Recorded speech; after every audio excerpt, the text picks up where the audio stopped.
En la tierra de Israel, nos dividimos en las tribus, ya en el desierto estamos divididos, ¿verdad? Entonces, tenía esto para marcar, pero no lo voy a encontrar. Está bien. Entonces, como decíamos, entramos cuando salimos de Egipto, entramos a la tierra de Israel, ya divididos en las tribus. Ve, la tribu de Dan es la zona que le tocó, Judá y Simeón en el sur, las dos tribus del sur, y lo que se llaman las 10 tribus del norte, Rubén, Gad y media tribu de Menasés en el lado de Jordania, lo que hoy es Jordania, Benjamín, Efraín, Isahar y Menasés, y en el norte Zebulún, Naftalí y Asher. Ahora lo que pasa que vemos también aquí donde estamos se llama Dan.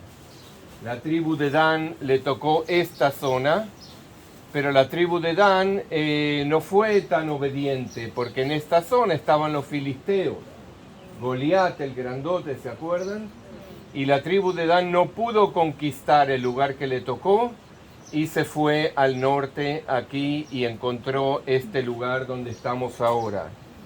La palabra de Dios nos dice lo siguiente en esta referente a lo que yo estoy hablando ahora.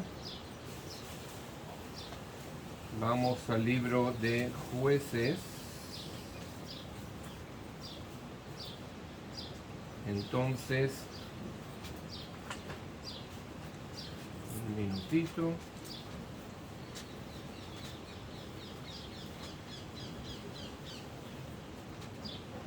En el libro de Jueces también está toda la historia de la repartición de la tierra.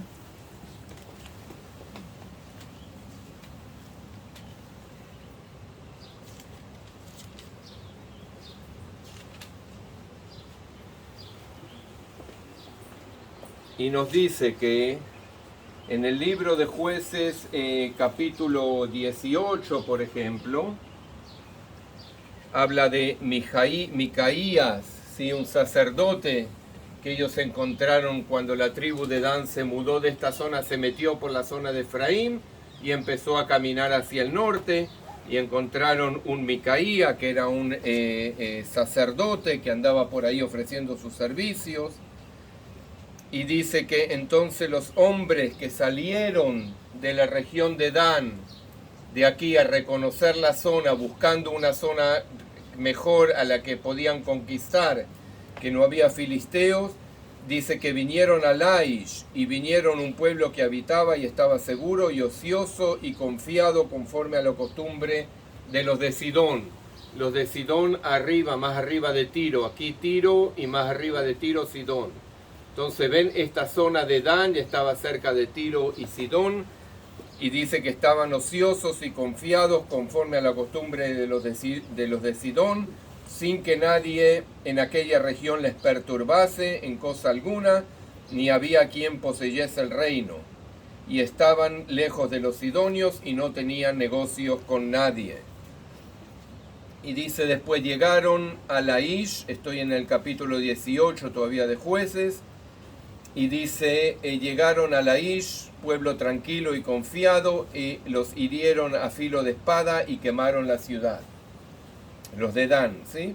Y no hubo quien los defendiese porque estaban lejos de Sidón y no tenía negocio con nadie, y la ciudad estaba en el valle, en el valle que hay junto a Beit Rehob, y luego reedificaron la ciudad y habitaron en ella, y llamaron el nombre de aquella ciudad Dan, conforme al nombre de su padre Dan, hijo de Israel, quien antes se llamaba aquella ciudad Laish.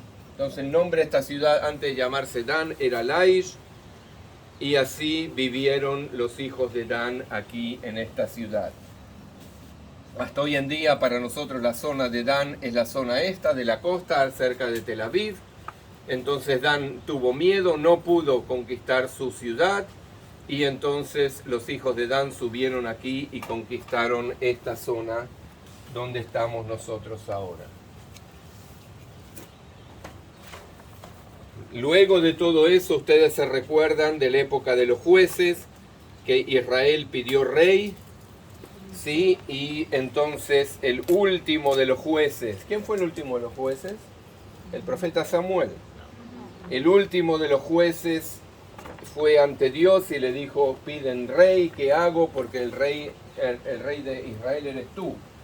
Y Dios le dijo, no me están desechando a mí, no te están desechando a ti, te están desechando a mí, le dijo Dios. Y se enojó Dios, pero les dijo, si quieren rey, dales rey. Y les dio el primer rey. ¿Quién fue el primer rey de Israel? Saúl. Saúl, exacto.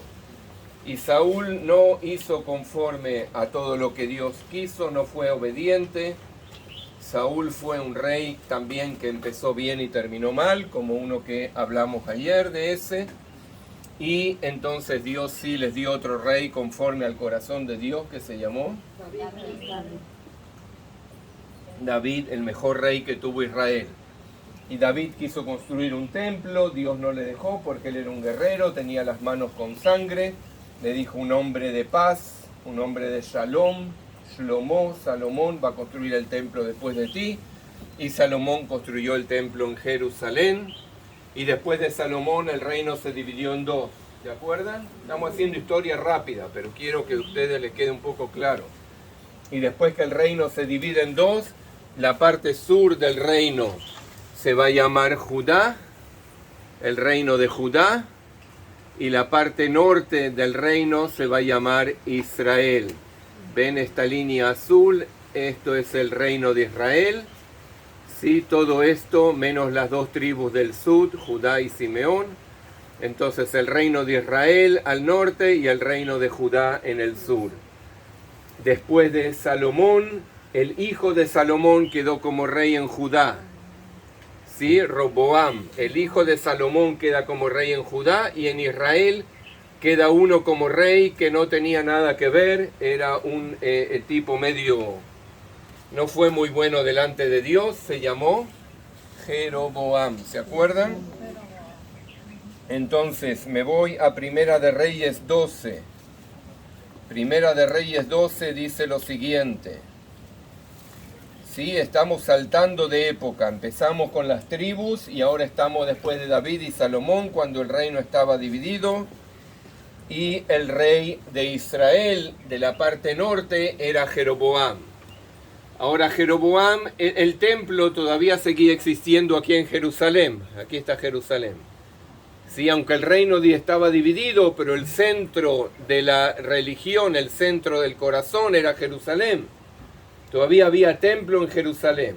Y Jeroboam, el del norte, dice, tengo un problema. Si toda la gente del reino de Israel se me va a Jerusalén a ofrecer sacrificio, el corazón de ellos se va a ir atrás del rey de Judá, de la competencia. Y el dinero se me va a ir a través al reino de Judá. Entonces tengo que hacer algo para que la gente no vaya al reino de Judá, sino que se quede en mi reino. ¿Por qué la gente iba a ir a Judá? Iba a ir a Judá para adorar en el templo, para ofrecer sacrificios. Sí, entonces él dice, voy a hacer una cosa, les voy a hacer dos altares, uno en Dan, uno al norte y otro al sur, en Betel. Sí, entonces la gente no tiene que caminar tanto para ir a Jerusalén, les voy a ahorrar eso. Los que viven en el reino de Israel, en la parte arriba, que vayan a Dan, y los que viven en el reino de Israel, en la parte abajo, que vayan a Betel y adoren ahí. Sí, entonces yo me quedo con la gente, me quedo con el dinero, sí, me quedo con todo. Tío inteligente se creía este. Y dice la palabra, estoy en Primera de Reyes 12. Y dijo Jeroboam en su corazón, ahora se volverán al reino, el reino a la casa de David, sí, a Judá. Y si este pueblo subiere a ofrecer sacrificios en la casa de Jehová en Jerusalén, porque el corazón de este pueblo se volverá a su señor Roboam, rey de Judá, y me matarán a mí, y se volverán a Roboam, rey de Judá. Y habiendo tenido consejo, hizo el rey 2 becerros de oro.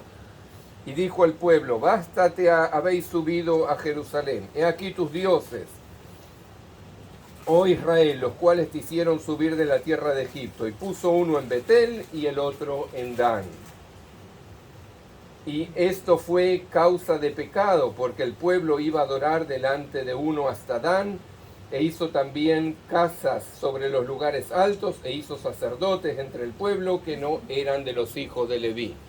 Falsificó todo, falsificó el lugar de oración, falsificó los templos, falsificó los levitas, y constituyó Jeroboam fiesta solemne en el 8º mes a los 15 días del mes, porque la fiesta judía es en el 7º mes a los 15 días del mes, la fiesta de los tabernáculos. Inventó fiestas, ¿sí?, conforme a la fiesta solemne que se celebraba en Judá, y sacrificó sobre un altar. Así hizo en Betel, ofreciendo sacrificios a los becerros que había hecho. Ordenó también en Betel sacerdotes para los lugares altos que él había fabricado. Sacrificó pues sobre el altar que había puesto hecho en Betel a los 15 días del mes 8º, el mes que había inventado en su propio corazón, e hizo fiesta a los hijos de Israel y subió al altar para quemar incienso. Es decir, el tío Jeroboam falsificó todo, ¿sí? Se hizo, quiso acortar camino quizás, ¿sí? ¿Para qué la gente va a ir a Jerusalén? Sí, les voy a hacer un altar en Betel, uno en Dan, y así me queda el dinero para mí, me queda todo para mí, el corazón de ellos no se va atrás de el hijo de David, de la casa de David. Entonces, la pregunta es, ¿no hago yo quizás a veces lo mismo? ¿No tengo yo también dioses falsos que los adoro, como el becerro que puso aquí en Dan? ¿Qué es un Dios? Un Dios es a lo que yo le dedico tiempo, dinero, atención, amor. ¿Cuánto tiempo le dedico a estos dioses cuadrados que tenemos en nuestros bolsillos? Que hasta nos hablan y nosotros hablamos con ellos y le decimos y ellos nos dicen, ¿sí? Estos dioses cuadrados, dinero, lo cambio cada tanto para tener el mejor, el más moderno. Para mi trabajo, claro, tengo una buena excusa, pero ¿cuánto tiempo estoy yo sentado delante de este Dios? O del Dios cuadrado, como decía mi pastor, el cajón del diablo, el Dios cuadrado, ¿sí? Yo vivía en Alemania. En Alemania ellos tienen un Dios con 4 ruedas que ellos se arrodillan y lo limpian y lo lustran, ¿sí? Están arrodillados. Todos los fines de semana le lustran bien las llantas para que estén, sí, arrodillados delante. Y Dios mío, que alguien le toque el BMW o el Mercedes, que Dios no permita, ¿sí? ¿Cuántos dioses tenemos en nuestras vidas? ¿Cuántos dioses nosotros adoramos? Mis hijos, estoy tan orgulloso de todo lo que mi hijo estudió, y mi hijo, y mi hijo, y mi hijo, y juega tan bien al fútbol, y mi hijo, y mi hijo. Es un ejemplo, ¿sí? Esos son mis ejemplos. ¿Cuántos dioses tengo yo en mi vida? ¿Cuántos dioses adoro? ¿Sí? Aparte de adorar, salud. Es fácil criticar a Jeroboam. Es un lindo personaje para criticarlo porque la Biblia lo critica hasta el final. Muchos dioses siguieron el camino de Jeroboam, dice la Biblia. Hicieron mal como Jeroboam. Pero ¿qué pasa? ¿Qué pasa conmigo, verdad? Entonces, ¿cuántas veces hago a corto camino? ¿Para qué voy a ir a la iglesia? No, la iglesia no tiene suficiente estacionamiento. Me quedo en casa y lo veo en internet. O ni lo veo en internet. ¿Sí? Hoy llueve, hoy no voy a la iglesia. Mañana nieve, no voy a la iglesia, ¿no? Y después me voy enfriando de a poco, ¿no? Entonces, como él quiso que el pueblo de Israel acorte camino, no acortamos camino a veces nosotros, también yo no los juzgo a ustedes, no conozco bastante mis pecados y mis rebeliones, ¿no? Cuántas veces yo acorto camino, ¿verdad? Y ahora está todo en internet, ¿para qué ir a la iglesia ahora? Bueno, entonces vamos a